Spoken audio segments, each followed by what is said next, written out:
दोस्तों इलेक्ट्रॉनिक विन्यास यानी कि इलेक्ट्रॉनिक कॉन्फ़िगरेशन कैसे निकालते हैं। दोस्तों इसको निकालने के लिए एक सूत्र होता है एस पी डी और एफ। दोस्तों एस में 2 ऑर्बिटल भरे जाते हैं, पी में 6 ऑर्बिटल भरे जाते हैं और डी में 10 ऑर्बिटल भरे जाते हैं और दोस्तों एफ में 14 ऑर्बिटल्स भरे जाते हैं। दोस्तों आपको ये 3 रूल्स लिखे हैं 1, 2 एंड 3। इन 3 रूल्स को आपको पढ़ लेना है और दोस्तों आपको आप बाहु का नियम जो होता है उसकी स्ट्रक्चर अच्छे से बनानी आनी चाहिए। यदि आपको नहीं आती तो आपको दोस्तों 1 से लेकर 7 तक यहाँ पर लिखना है।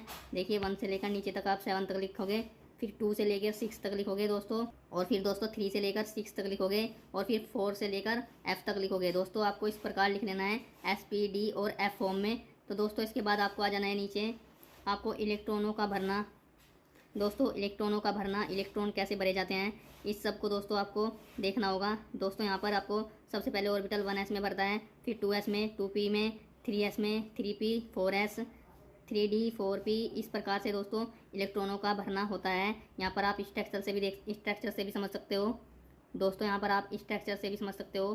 पहले 1s में भरेगा, फिर 2s में, फिर 2p में, 2p के बाद 3s में आएगा दोस्तों, फिर दोस्तों यहाँ पर आपका 3p में जाएगा, 4s में आएगा और इसी प्रकार यहाँ से 3d, 4p, 5s। इस प्रकार दोस्तों क्रमों के अनुसार ये क्रम बढ़ते क्रम में दोस्तों यहाँ पर ऑर्बिटल भरे जाते हैं। आप ध्यान से देखना, आपको अच्छे से समझ आ जाएगा दोस्तों। इलेक्ट्रॉनों का भरना यहाँ पर बढ़ते क्रम में होता है दोस्तों। तो इलेक्ट्रॉनिक कॉन्फ़िगरेशन आपको कैसे निकालना है। इलेक्ट्रॉनिक कॉन्फ़िगरेशन निकालने के लिए जैसे आपने एल्यूमिनियम का निकालना है तो दोस्तों आपको एल्यूमिनियम का एटॉमिक नंबर पता होना चाहिए, यानी कि परमाणु संख्या। यहाँ पर एल्यूमिनियम की जो एटॉमिक नंबर होता है वो 13 होता है, यहाँ पर 13। तो दोस्तों यहाँ पर आपको 1s2, 2s2, 2p6, देखिए s p d और f 4 ऑर्बिटल होते हैं, यानी कि 4 कक्षक होते हैं हमारे पास। दोस्तों s में 2 ऑर्बिटल भरे जाते हैं, p में 6, d में 10 और f में 14। तो दोस्तों इस प्रकार ऑर्बिटल भरे जाते हैं। देखें यहाँ पर 1s2, 2s2, 2p6 और 3s2, 3p1। अब आपको इनको जोड़ लेना है, 2, 2 4 और 6 10, 2 12 और 1 13। तो दोस्तों एल्यूमिनियम का कॉन्फ़िगरेशन, इलेक्ट्रॉनिक कॉन्फ़िगरेशन कुछ इसी प्रकार निकलेगा दोस्तों। इसके बाद आपको सोडियम का निकाल लेना है।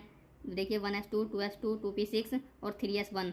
दोस्तों यहाँ पर ध्यान से देखना, सारा खेल इसी स्ट्रक्चर का है। यहाँ से आपको 1 से लेकर 7 तक लिखना है और दोस्तों यहाँ पर 2 से लेकर 6 तक लिखना है, 3 से लेकर 6 तक लिखना है, 4 से 5 तक। दोस्तों इस स्ट्रक्चर को बनाना सीख लीजिए, आप बाहु का नियम बनाना सीख लीजिए।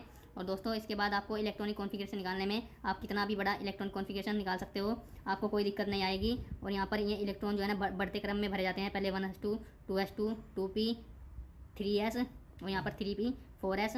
इस प्रकार दोस्तों यहाँ पर बढ़ते क्रम में ऐसे यहाँ पर भरे जाएंगे दोस्तों कैल्शियम का इलेक्ट्रॉनिक कॉन्फ़िगरेशन निकालने के लिए आपको यहाँ पर 1s2, 2s2, 2p6, 3s2, 3p6, 4s2। दोस्तों यदि आप चाहते हो कि इनमें से किसी का मैं आपको निकाल के दिखाऊं तो दोस्तों मैं अभी आपको निकाल के दिखाता हूं। और दोस्तों आपको अपनी नोटबुक में इस सब को नोट कर लेना है दोस्तों, इन सभी को आपको नोट कर लेना है और आपको इलेक्ट्रॉनिक कॉन्फ़िगरेशन निकालने में कभी भी कोई दिक्कत नहीं आएगी दोस्तों। बट इसको नोट जरूर कर लेना दोस्तों, ये आपके लिए बहुत बेनिफिट रहेगा। दोस्तों अब हम आपको पोटेशियम का इलेक्ट्रॉनिक कॉन्फ़िगरेशन निकाल के दिखाते हैं। पोटेशियम का जो एटॉमिक नंबर होता है वो 19 होता है, यानी कि 19। दोस्तों यहाँ पर आपको 1s2, 2s2, 2p6 और दोस्तों यहाँ पर 3s2, 3p6 और 4s1। तो दोस्तों यहाँ पर आपको इसको काउंट कर लेना है। देखिए यहाँ पर 2 2 4 और 10, 6 10 और 2 से 2 12 और 6 18 और 1 19। तो दोस्तों पोटेशियम का जो एटॉमिक नंबर है वो 19 होता है। इसी प्रकार आपको पोटेशियम का इलेक्ट्रॉनिक कॉन्फ़िगरेशन निकाल लेना है दोस्तों।